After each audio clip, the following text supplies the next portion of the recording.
안녕하세요. 베트남에서 7년째 호텔 사업을 하고 있는 사이공 호텔 아저씨입니다. 오늘은 제가 베트남에 가서 호텔을 오픈하기 전 단계, 즉 베트남으로 떠나기 전 상황에 대해서 말씀을 드려보고자 하는데요. 뭔가 중년의 새로운 일에 도전하고자 하시는 분들에게 동기부여까지는 아니어도 참고할 수 있는 제 작은 경험 이야기가 됐으면 합니다. 저는 실제 좀 성장에 대한 갈망이 풀어지지 않거나 뭔가 벽에 부딪혀서 더 어떻게 나가야 될지 모르거나 하면 서점에 가서 이제 진열되어 있는 책들을 둘러보거나 하면서 트렌드를 파악하는 게 취미거든요.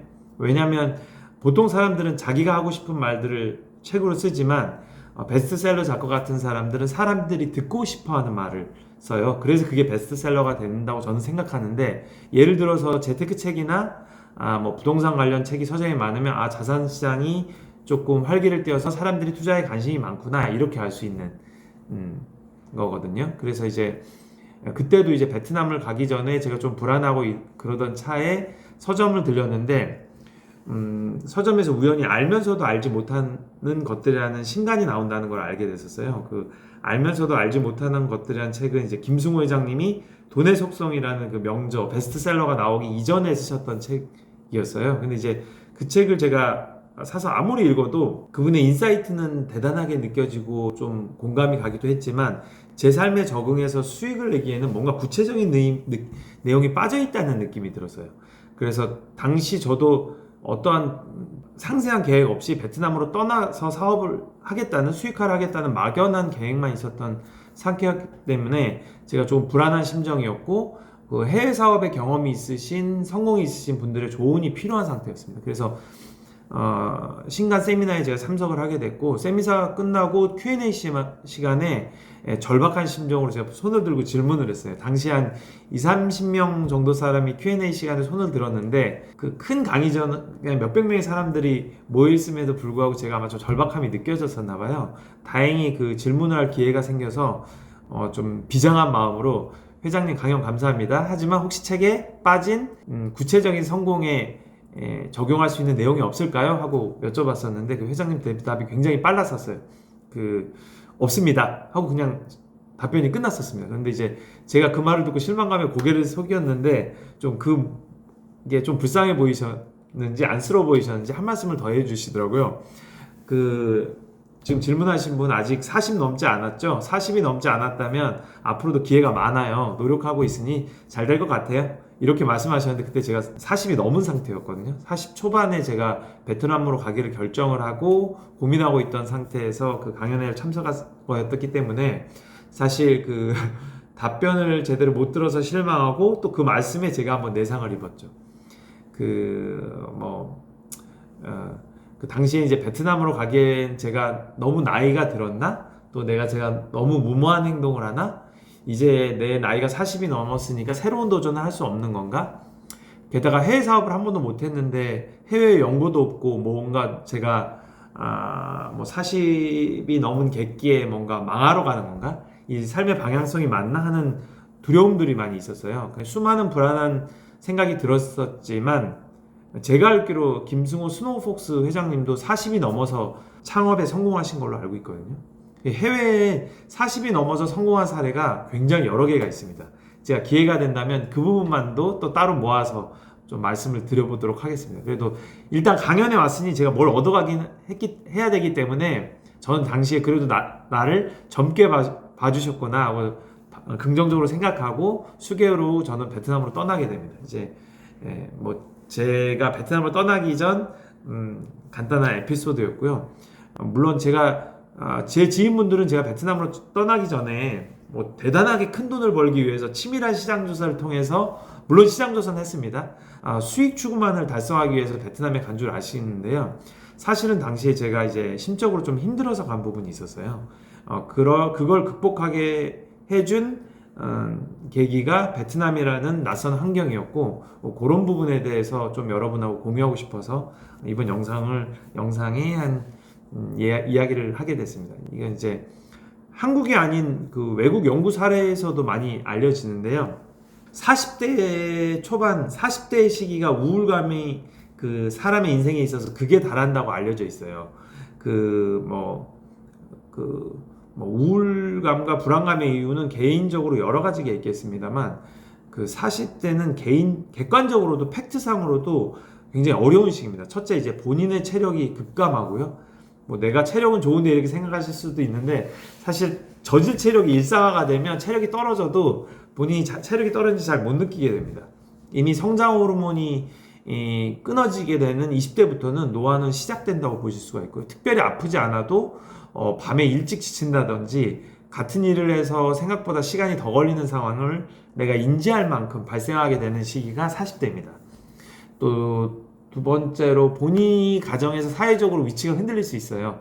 자녀가 사춘기가 되면 이전처럼 이제 품 안의 자식이 아니어서 소외감을 느끼기도 하고 부인이 이제 남편이 오래 살다 보니까 별 비전이 없는 남자라고 생각하면 조금 소홀하게 대하기도 되는 상황도 발생하죠. 또 부모님이 그 연세가 많이 들게 되시면 이제 병원에 시달리게 되시고 또 그 부모님을 책임져야 되는 상황이 있게 되고 또 부모님이 건강하시더라도 그 노화되시는 모습을 보는 게 그렇게 유쾌하지만은 않아요. 심정적으로도 좀 힘들고 또 돈이 많이 들어가는 시기예요. 아이들 교육비, 뭐 병원비, 또 그 진공청소기가 그래서 또 아파트 대출금도 갚아야 되고 그래서 일단 지출이 늘어나는 상황들이 많이 발생하게 됩니다. 제 주변에 보면 아무리 멀쩡하고 성공 가도를 달리는 것처럼 보이는 친구들도 40대에는 뭐든 다 그 애로사항들이 있더라고요. 그래서 저는 이제 이걸 극복하려면 몇 가지 방법이 필요하고 또 그것이 제가 다 삶에 적용하고 실효성을 거뒀던 부분들에 대해서 말씀을 드리고자 합니다. 좀 얘기가 길었는데 우선 저는 태세 전환이 필요하다고 생각을 해요. 현실을 받아들이고 조금 편안하게 그러니까 그 여유를 가질 수 있는 게 좀 중요하다고 생각하는데요. 다시 한번 바꿔서 얘기하면 좀 수동적인 삶으로의 전환이 필요합니다. 예를 들면 부모님이 편찮으시고 노쇠에 가시는 것은 어쩔 수 없는 상황이잖아요. 오히려 그걸 받아들이고 내가 정말 마음으로 보살펴 드릴 수 있는 이제부터의 시기가 왔다 생각하고 한 번이라도 더 안아드리고 안기가 오기 시작하면 저는 뭐 어머님이 요리하고 계시면 이렇게 등에 손을 대기라도 하거든요. 예. 또 반항하는 자식들을 보면 이제 자기들 주관이 확립돼서 내가 이제 자식 걱정은 안 해도 되겠다. 좀 잘 키웠다. 이렇게 좀 긍정적으로 전환해서 생각할 수 있는 그런 태세 전환이 필요하다. 그런데 제가 주위에서 보면 그 지인분들 중에 정말 힘든 상황에 돌이킬 수 없이 미래가 좀 어두워진 상황에 처하신 분들이 있는 경우도 있어요. 그래서 예전에 한번 친한 분들하고 제 모임이 있는데 그때 상당히 힘든 일에 봉착하셨던 그 40대 분이 아주 가까운 지인분들과 있는 자리에서 진심을 담아서 정말 죽고 싶다고 하시더라고요. 근데 그때 이제 옆에 있던 다른 분이 이렇게 담담하게 말씀하시는 거예요. 야, 어차피 죽을 건데 뭐하러 직접 죽을 준비를 하고 죽을 생각을 해? 아무것도 안 해도 넌 어차피 죽어. 그냥 살아라. 이러시는데 저는 그때 그분 말씀이 오히려 되게 의미 있게 받아들여졌어요. 그 수동적으로 모든 걸 받아들이고 세상을 좀 여유롭게 바라볼 때 오히려 더 담대하게 그 자신감 있게 세상을 살아낼 수 있다는 의미로 받아들였었거든요. 그래서 그때 그런 좋은 말씀을 해주신 분은 지금 50이 넘게 되셨는데도 그때보다 사회적으로 훨씬 성공하셔서 지금 TV에도 나오시고 최근에는 상도 받으셨어요. 그래서 굉장히 그런 뭐 농담 같은 말도 조금 의미 있게 저희가 생각해야 될 부분이 아닐까 생각합니다. 또 두 번째로는 새로운 작은 성취를 이룬 방법도 하나의 방법이라고 생각해요. 그러니까 작은 성취라는 말을 바꿔 말하면 좀 적게 투자하고 작은 성공을 이루는 건데요. 그러니까 즉 돈이 별로 안 들어가는 일. 사람마다 다르겠습니다만 예를 들면 내가 10억 자산가면 혹은 1억에서 한 5천만 원 투자해서 새로운 신사업을 한번 경험해 본다든지 뭐 젊은 사람들이 요즘 유행하는 무자본 창업 같은 거에 그런 새로운 것들을 배워보는 것도 성취라고 할 수 있을 것 같아요. 지금 제가 유튜브를 시작하는 것도 저한테는 새로운 도전이라고 할 수 있겠습니다. 또 운동도 좋은 성취감을 느낄 수 있는 것 중에 하나인 것 같아요. 그래서 이제 40대에 접어들면 마라톤이나 사이클에 이런 것에 이제 심취해서 굉장히 열심히 하는 분들도 계시죠. 저는 이것도 좋은 방향으로 생각합니다. 또 세 번째로는 조금 임팩트 있게 바꿔보는 방법인데요. 환경을 바꿔보는 겁니다. 이제 해외로 환경을 바꾼다든지 특히 그러면 이제 다른 환경 속에서 다른 사람들과 관계를 만들고 적응해 가면서 현재 지금 이제 멈춰 있는 제가 달라지기가 변화시키기가 좀 쉽습니다. 사람이 쉽게 바뀌지 못하기 때문에 이 환경을 바꾸는 자극 방법도 저는 굉장히 좋은 방법이라고 생각해요. 예를 들어 해외에 지점을 내거나 사업한다 이럴 때 한국에 있는 사업이 더 잘 될 수도 있고, 또 창의적인 일을 하시는 분들은 영감이 더 잘 불러일으켜질 수도 있습니다. 이제 아마 사람들이 많이 여행을 떠나는 것도 이렇게 작게 환경을 바꾸는 일 중에 하나가 아닐까 생각합니다. 또 마지막으로 조금 트렌드에 좀 저희가 관심을 가질 필요가 있다고 생각을 해요.